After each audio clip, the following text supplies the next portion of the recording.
Donc bonjour à tous, aujourd'hui je vous montre les évaluations de grande section. Donc pareil, vous n'avez pas à imprimer, vous avez juste à suivre sur l'écran. Donc ici vous avez les nombres en écriture chiffrée et on va demander à l'enfant de les lire. Donc vous montrez avec votre doigt et votre enfant doit vous dire les nombres qui sont écrits. 4, 9, 6, 8, 10, etc.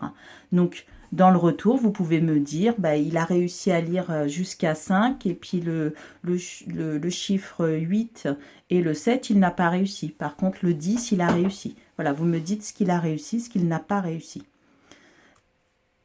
Pour cet exercice-là, l'enfant va compter les étoiles, donc pareil, dans chaque case, bien lui montrer que c'est à l'intérieur de chaque case, ce ne sont pas toutes les étoiles que je veux qu'il compte d'un coup, mais à l'intérieur de chaque case.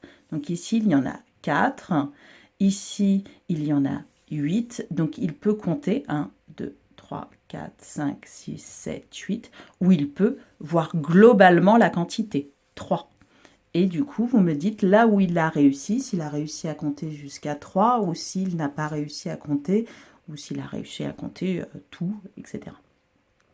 Donc ici, petit 3, c'est sur les positions. Donc on a un petit chemin, et donc ça, on l'a fait en classe, on ne l'a pas révisé dans les exercices que je vous ai envoyés. Donc vous pouvez faire un exemple avant, si c'est difficile pour lui.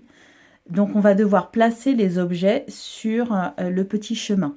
Donc, la noisette est ici dans la 3e case.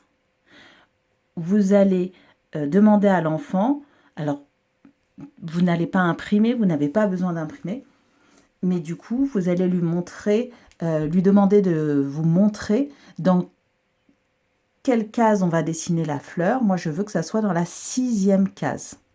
Donc, vous lui dites... Tu me montres la 6e case dans laquelle on mettra la fleur. Donc, il compte et il vous dit que ici, c'est la 6e case et que c'est ici qu'on mettra la fleur. D'accord? Donc, pareil pour la 14e case et pour la 10e case. Il vous montre les cases qui sont demandées. Donc, ici, nous avons des abeilles et des papillons et l'enfant doit vous montrer le groupe où il y a le plus d'animaux. Donc, il compte 1, 2, 3, 4, 5, 6, 7, pardon, 1, 2, 3, 4, 5, 6, 7. Il y en a 7.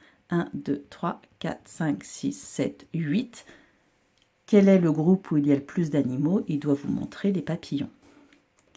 Ici, c'est l'inverse. C'est quel est le groupe où il y a le moins d'animaux. Donc, il compte à nouveau et ensuite, il vous montre là où il y a le moins d'animaux.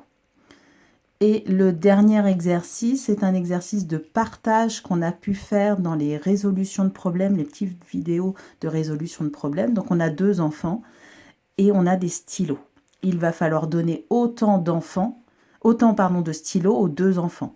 Donc là, vous pouvez prendre une ardoise, dessiner des traits, pas forcément des stylos, hein, je ne vous demande pas de faire un travail de graphie.